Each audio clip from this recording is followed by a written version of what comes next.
All right, we are back here with the man of the hour, number 2, Coach Crutchfield, joining us after a 93-71 victory. I was talking to your power forward, we were talking like what position really is. He's just positionless, but what has this last 48 hours been for you guys? An emotional win versus Barry, and then coming into this game, it's a really good team that you guys just beat. What's been the message these last 48 hours for you guys? A lot of it has been stay healthy since the Barry game. Barry was a very physical game. You saw Dallas on crutches and Kobe with a Band-Aid on his eye and Nick with tape on his knee. It was a physical game, and it was just about recovery for a great team like Embry-Riddle. Embry-Riddle's got a very talented team, well-coached team.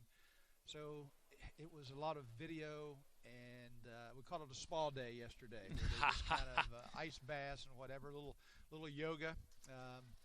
I wasn't doing anything to tax their bodies at all. We're trying to do recovery. So, and then to come back with Embry-Riddle immediately after a Barry game, it kind of tests your toughness. And then we're there again. We got Lynn coming back in here within a couple days. So this is that time of year when you have to say, okay, that one's over, enjoy it, but you got to be resilient enough to get back to the next game.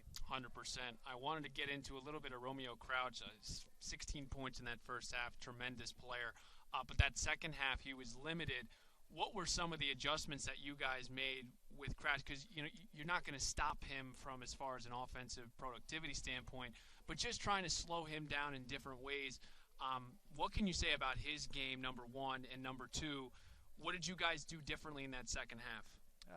Romeo Crouch is, I think, a great guard in this league. He can do so many things. He's under control. He's smart. He can get to the rim. He can shoot mid-range. He can shoot the ball from the perimeter. He involves other people. He's your prototype guard. The biggest thing was Kobe Rogers.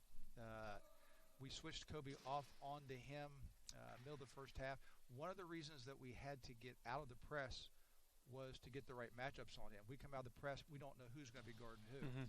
So we said we need to get Kobe Rogers on Crouch, and I think that was the biggest difference. Now, when he can cross screens, we let RJ and Sekou, when he comes across the screen, we'll switch out, and you got to guard him too.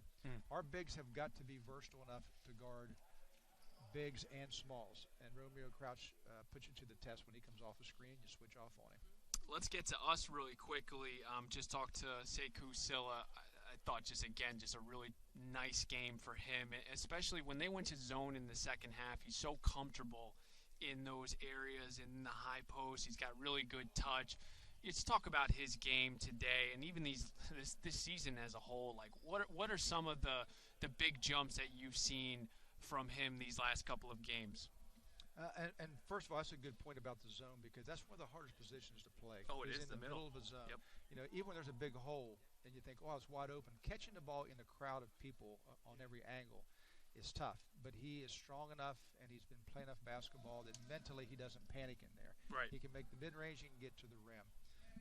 But I think one of the things that we're getting better at is, RJ Sunahara and Sekou Sylla playing together. They're both very talented, and it's been kind of a mission to say, we got to get to the point we're getting the max out of both of them without taking away from each other. Neither one of them have ever been selfish, but playing together sometimes with their skill sets is difficult. They're doing a great job of developing, playing together. And that's not just pass the ball back and forth. It's about spacing and how you set up on offensively and even defensively. But I think that's been a key for us, is those two guys are playing together, and it's kind of spilled over a little bit to the rest of the team, because I thought we played better as a team today, offensively with spacing. Come out a little soft on defense second half, and we took a timeout, and they picked it up and played pretty good team defense too. 93-71. Last question for you, Coach. As far as Nick Smith, we were joking, Josh and I, 9 rebounds, 8 assists, 37 minutes. He had 1 turnover.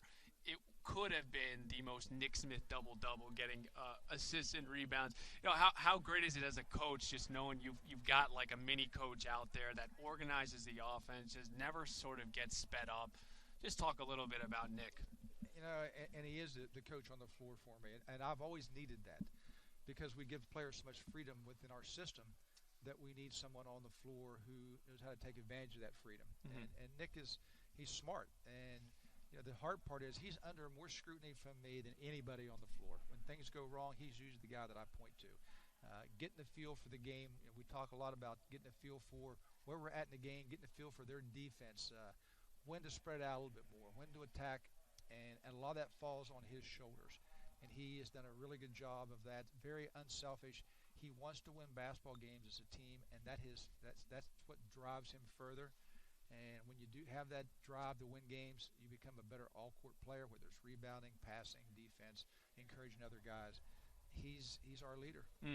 Sharks moved to 12-0 today, 6-0 in conference play. Final score this afternoon, 93-71. Make sure to join us next Wednesday, January 5th, for a clash against the Lynn Knights at 7:30 p.m. For Josh Leatherman, I'm Steven Strom. Coach Crutch, thank you for stopping by. It's always fun. We'll talk to you next Wednesday here on the Sunshine Conference Digital Network.